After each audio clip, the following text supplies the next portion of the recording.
మండలం కడుము హంస గ్రామ పరిసర ప్రాంతాలలో 4 ఏనుగులు సంచరిస్తూ కడుములో జొన్న పంటను నాశనం చేసిన విషయాన్ని స్థానిక రైతులు నాయకుల ద్వారా తెలుసుకున్న గౌరవ శాసనసభ్యులు మామిడి గోవిందరావు అసెంబ్లీ నుండి పోలీసు వారిని ఫారెస్ట్ రెవెన్యూ అధికారులని ఫోన్ ద్వారా అప్రమత్తం చేసి ఏనుగుల గుంపు సంచరించే ప్రాంతాన్ని పంపి ఎలాంటి నష్టం వాటిల్లకుండా ప్రజలను అప్రమత్తం చేయమని ఆదేశించారు.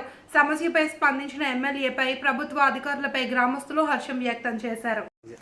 ఈత కాదే ఈత ముళ్ళు గుచ్చుకోబెట్టి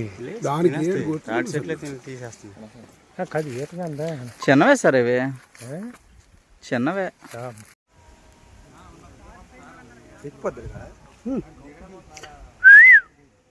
అంత కొండ మీద ఎక్కిపోతున్నాడు సరైనోడు అండి